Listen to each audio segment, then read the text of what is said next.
In this video, we are going to talk about the Norton's theorem and how to solve a circuit of finding a voltage drop or a current through an element using Norton's theorem. So first of all, we just need to know what is the definition of Norton's theorem. Let's have a look. Norton's theorem states that a linear two-terminal circuit can be replaced by an equivalent circuit consisting of a current source I in parallel with resistor R. So what is the definition says it? Let me take a complex circuit here. There is a complex circuit, lot of voltage sources, lot of ideal current source and lot of resistors, dependent source, independent source, whatever. There is a lot of sources here. So what is Norton's theorem states here? This difficult circuit, yes, a more problem circuit can be replaced by a current source. I just put it IN or I Norton current source and a parallel with the resistor R. So there is a parallel with the resistor R. So we already studied about the Thevenin's theorem. I already put a video about Thevenin's theorem. So same like that. The Thevenin theorem also like that. The complex circuit can be reduced by a voltage source and a series with the resistor. In here same that there is a current source and parallel with the resistor. So what is the purpose of this? We can easily calculate the current through an element or a voltage drop between a resistor. We can easily calculate using Norton's theorem, Thevenin's theorem, so likewise. So this is the basic idea. So we just need to know before this finding I already told you we need to know the current IN and the resistor R parallel with this. That's it. These two are the question of a Norton's theorem. So IN and R, how to find IN and how to find R? Finding R is very easy. It's same as finding Thevenin's theorem resistor. So finding R, what we gonna do?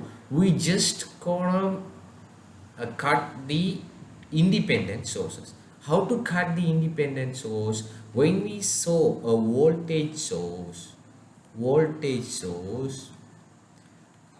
we picked it and put a normal wire here. We picked it up and put a normal wire here. When we saw a current source, we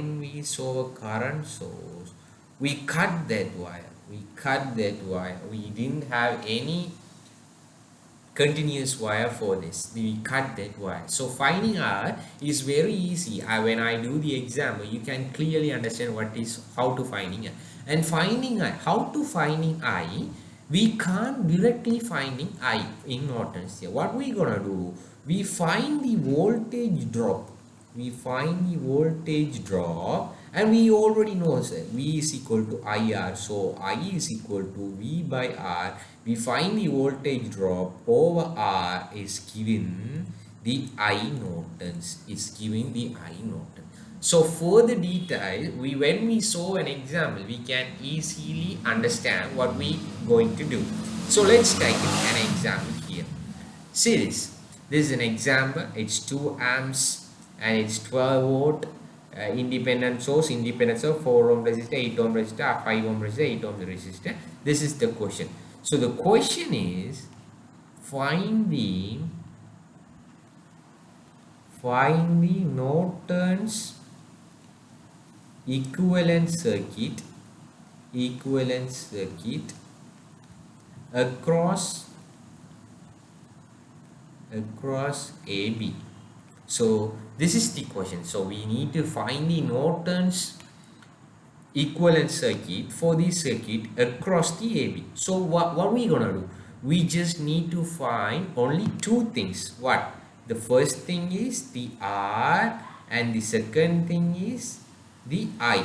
So the R, how to find the R? I already told you we need to cut the independent sources. What are the independent sources here? This is the 2 amps and the 12 volt. These are the independent sources. And how to cut these independent sources? When we saw a current source, we just cut it here. So there is no need to put this here. So we going to start with this. When we see a voltage source, we just connect with the normal wire. So for finding R, what is the circuit we got? 4 ohm. We don't have any voltage source. 8 ohm, 8 ohm, 5 ohm. That's it. It's the finding R across the AB. So the result of the resistance R is, what is the answer for these R? 4 ohms. When we solve this, we already know how to solve this. We already put a video about it, how to solve the resistance, and these three are in series and it's parallel. So when we solve it, we just get the 4 ohm across the AB. So the first one is done. The first one is done. That's 4 ohm. The second one is we need to find the I. I already told that we can't find the I directly. So what we gonna do? We just need to find the I.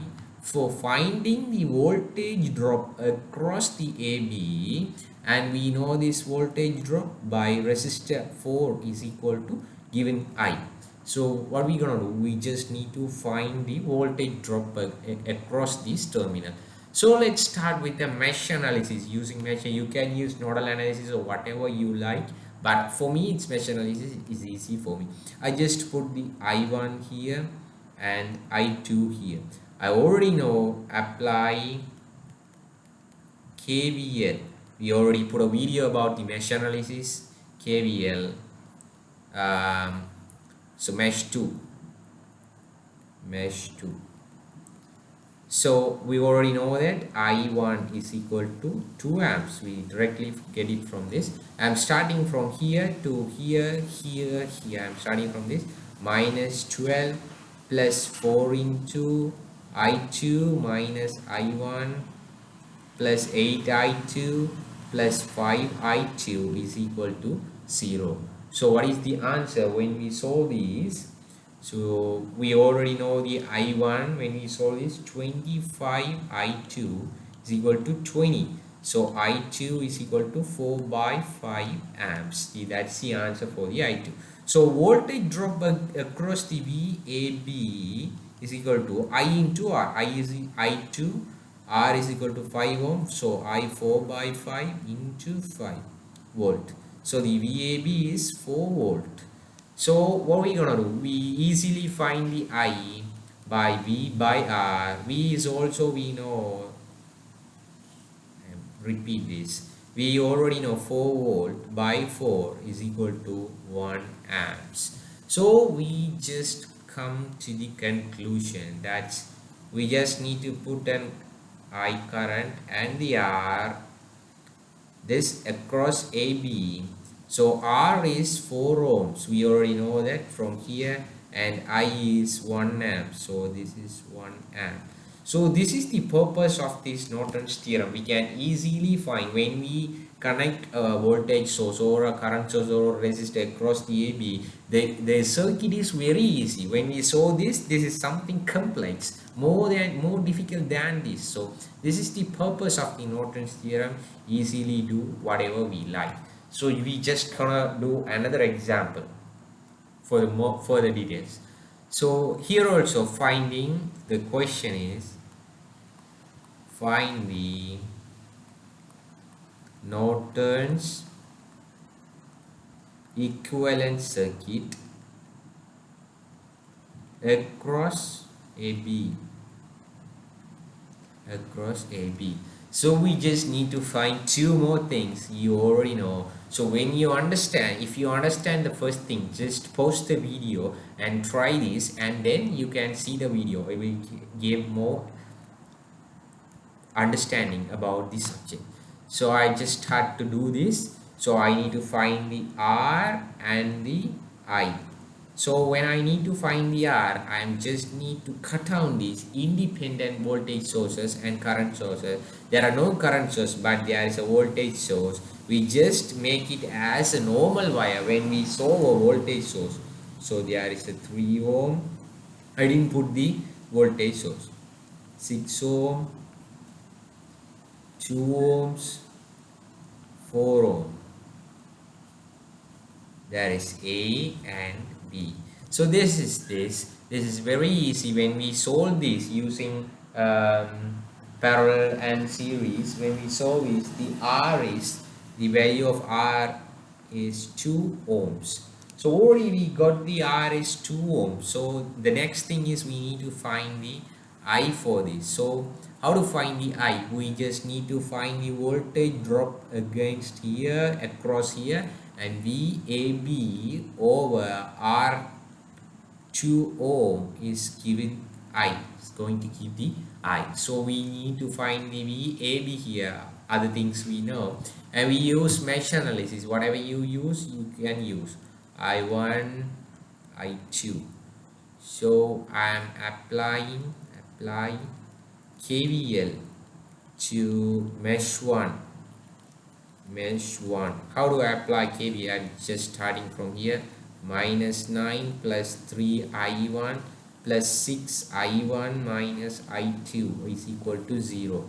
So I am applying KVL to mesh 2. What is the answer? I'm starting from this. 6I2 minus I1 plus 2I2 plus 4I2 is equal to 0. There are two equations we get, and when we solve these, and I1 is equal to minus 3 amps and I2 is equal to minus 6 amps. So when we find the VAB is equal to minus 4 into 6 minus 24 volt. So when we need to when we are going to find the I is equal to VAB minus 24 by 2 is minus 12 amps. So what we gonna do, what our circuit is come like this. I'm drawing here. I don't have enough space for this, so I just can't.